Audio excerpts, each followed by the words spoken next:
Quiero que analices detenidamente esta imagen. Corresponde a la composición del universo con base a los datos recogidos por el satélite WMAP en 2003. Como ves, la materia ordinaria, aquella que constituye desde la pantalla que ahora miras hasta la galaxia más lejana, solo representa un 4% del espectro perceptible. El 22% lo comprende la materia oscura y el 74% la energía oscura, ambos conceptos aún estudiados en un terreno fangoso por la ciencia y de los que poco se sabe. Este gráfico no es otra cosa que la evidencia de nuestro raquítico conocimiento enfrentado a lo inescrutable de un cosmos que guarda misterios tanto como una caja de Pandora. Pero vayamos más allá. De ese 4% que representa la materia que nos es familiar, la Tierra es menos que una mota de polvo. La Vía Láctea, que es como nuestro vecindario cósmico, posee alrededor de 300.000 millones de estrellas, y aún así viene a ser un píxel en una imagen inabarcable, pues nuestra galaxia madre hace parte del llamado grupo local, del cual hacen parte otras 40 galaxias. El grupo local, a su vez, hace parte del cúmulo de Virgo, que contiene entre 1.300 y 2.000 galaxias. Este cúmulo hace parte a su vez del supercúmulo de Virgo, que contiene alrededor de 100 cúmulos semejantes de galaxias. ¿Te sientes pequeño e ignorante? Aún hay más. La astrofísica enuncia que en el universo hay varios millones de estos supercúmulos e incluso teoriza que el número alcanza los 10 millones en todo el universo observable. Pero aún con toda esta magnitud desmedida, este universo observable, es decir, el que podemos ver y medir a través de nuestros satélites y supertelescopios más potentes, es también un pedacito del universo total.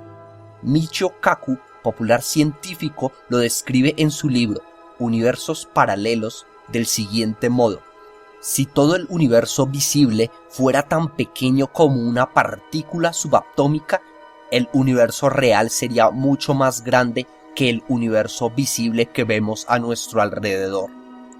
Y aquí es cuando las neuronas explotan, porque de acuerdo a los postulados de la física cuántica y algunos astrofísicos, nuestro universo no es el único existente ni por asomo, sino que es una simple burbuja dentro de un gigantesco mar que contiene muchas burbujas o universos. A esto se le conoce como la teoría del multiverso, y halla sus bases en los postulados del físico y matemático Hugh Everett, quien propuso la teoría de los universos paralelos. Uno de los actuales exponentes de esta fascinante teoría es Max Tegmark, un cosmólogo del MIT, quien incluso ha indicado que puede existir un universo donde las estructuras matemáticas existirían físicamente hablando. Si aquello te cuesta imaginarlo, escucha con mucha atención lo siguiente. La teoría de cuerdas y la teoría M enredan aún más las cosas porque dicen que el universo que habitamos es solo parte de una tercera dimensión y que más allá de lo que percibimos hay muchas otras dimensiones. ¿Ves lo subjetiva que es nuestra concepción sobre la realidad y lo radicalmente minúsculo de nuestro conocimiento sobre la existencia? ¿Por qué habríamos entonces de ser los únicos seres inteligentes en este inefable multiverso? ¿Por qué habría de existir únicamente el mundo que percibimos con los 5 sentidos? Este es el punto de inflexión entre la ciencia y el misticismo. Y para abordar este tema tan singular e interesante, déjame presentarte a Terence McKenna, un escritor, filósofo y etnobotánico estadounidense famoso porque durante los años 90 se dedicó a la experimentación de estados alterados de la conciencia por medio de plantas psicodélicas.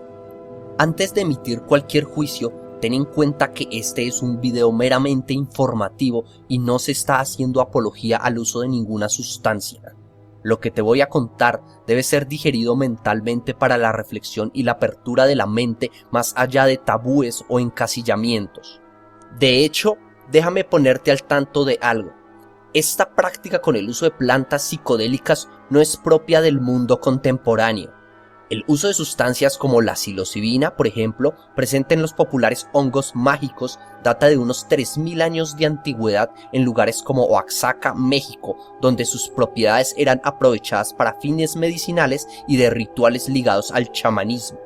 La misma historia aplica para otras plantas semejantes como el peyote, que contiene un componente psicoactivo denominado mescalina y cuyo consumo inspiró al escritor Aldous Huxley a escribir el libro Las puertas de la percepción, obra que obviamente te recomiendo leer. Un dato que resulta curioso a la par que reflexivo es esta tabla que ves ahora en pantalla sobre la peligrosidad de las diversas drogas y que está basada en los estudios del neurofarmacólogo inglés David Nutt. Como puedes ver, contrario a lo que uno pensaría, la sustancia más perjudicial, incluso por sobre la heroína, es el alcohol, que es perfectamente legal en todos los países, mientras que otras como los hongos figuran en el último escaño siendo ilegales.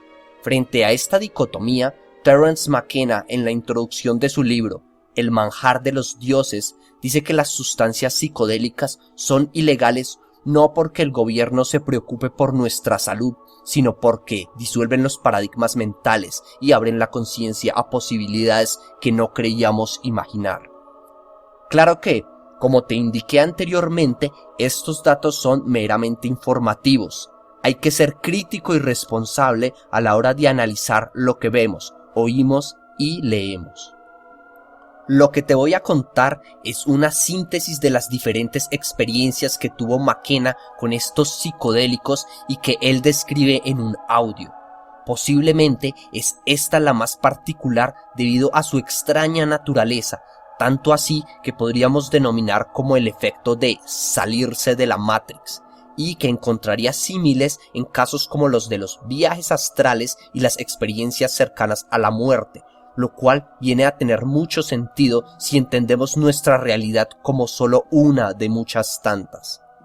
Terence cuenta que esta experiencia se produjo a partir del consumo de DMT, sigla que corresponde a la dimetiltriptamina, una sustancia no solo presente en plantas que se usan para preparar la popular ayahuasca o yagé, sino también dentro de nuestro propio cerebro, según los estudios del Dr. Rick Strassman y que aparecen descritos en su libro y documental DMT, la molécula espiritual.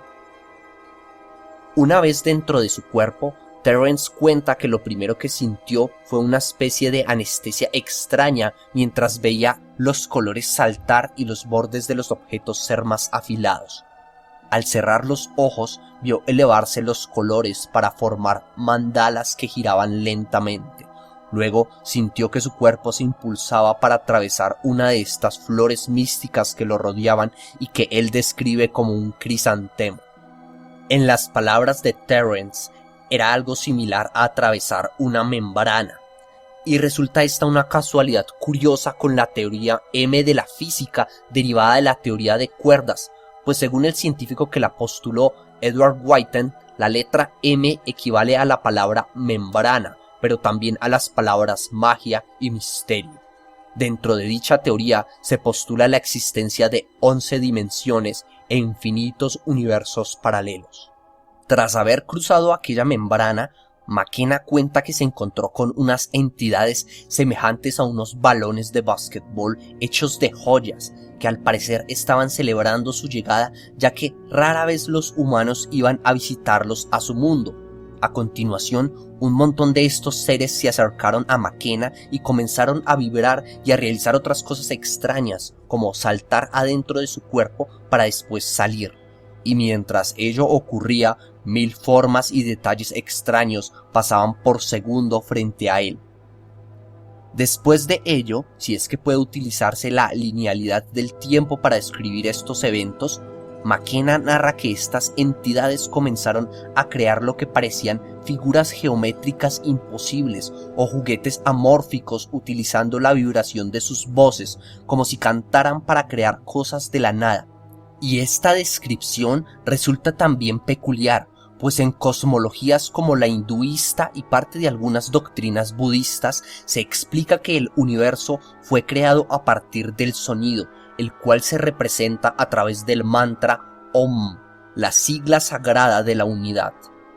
En otros génesis como el del propio cristianismo, la Biblia expresa que en el principio Dios era el Verbo, concepto que puede ser asociado a la palabra y por sucesión al sonido. Incluso en algunas mitologías populares de fantasía, como la creada por J.R.R. Tolkien, autor del Señor de los Anillos, se dice que el canto de los dioses Ainur fue el que creó el mundo físico.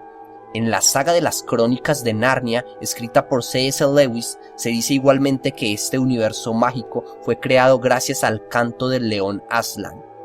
¿Tienen acaso lo que llamamos mitología y fantasía algo de cierto? Lo dejo a tu criterio. Por lo pronto, te terminaré de contar la experiencia de McKenna. Mientras las entidades de este mundo psicodélico creaban estas figuras que el testigo describe como hermosas pero intrincadas, se dio cuenta que varias de estas creaciones tenían vida propia y podían a su vez crear también formas propias con su voz. «Mira esto», le decían entusiasmadas las entidades a McKenna. Luego lo animaron a que él hiciera también lo mismo. A dicha petición, McKenna cuenta que sintió como si tuviera una burbuja adentro de su cuerpo y al expulsarla por la boca, esta burbuja se convirtió en una figura visualmente semejante a las que había visto crear. ¿Es acaso esto un indicio de que los seres humanos somos también co-creadores de la realidad a través del pensamiento y la palabra? McKenna termina su experiencia indicando que en un momento dado las figuras junto con las entidades y aquel surrealista mundo comenzaron a colapsar hasta que sintió alejarse y volver a la realidad conocida. Si te resultó complicado imaginarte la experiencia de Terence McKenna, es normal.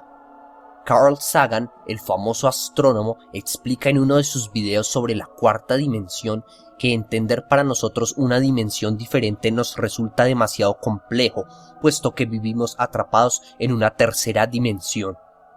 En la descripción te dejaré el link al video donde Sagan lo explica, así como el link al audio donde Terence McKenna narra su experiencia y que pertenece al canal Moksha. Algunos quizá, y con justificada razón, piensen que todo este relato no sea más que los desvaríos de alguien sumido en los alucinógenos. Pues bien, dos datos interesantes a considerar. El primero fue extraído del libro El manjar de los dioses, donde el propio McKenna expone que a mediados de 1929 varios farmacólogos como Lewis Lewin se interesaron por estudiar la Banisterium caapi, una planta que se usa en la preparación de la ayahuasca. Tal interés no fue casual, se debió a los relatos del etnógrafo alemán Theodor Koch-Grönberg, quien estuvo estudiando las tribus indígenas del Amazonas y aseguró que varios nativos adquirían telepatía usando estas drogas vegetales. El segundo dato aparece descrito en el tomo 4 del libro El fascinante mundo de lo oculto, donde se cuenta que María Sabina, distinguida bruja mexicana de los años 50, obtenía sus poderes de clarividencia y sanación valiéndose de los famosos hongos mágicos que crecían en la Sierra Mazateca de la región de Oaxaca en México. ¿Es el relato de McKenna solo una fabricación de su mente o es acaso un genuino viaje a otra dimensión? Quiero que en la caja de comentarios me cuentes tu opinión acerca de esto y si has llegado a tener experiencias similares. Recuerda que lo más importante, seas escéptico o no, es reconocer humildemente, como decía Isaac Newton, lo que sabemos es una gota, lo que ignoramos es el océano.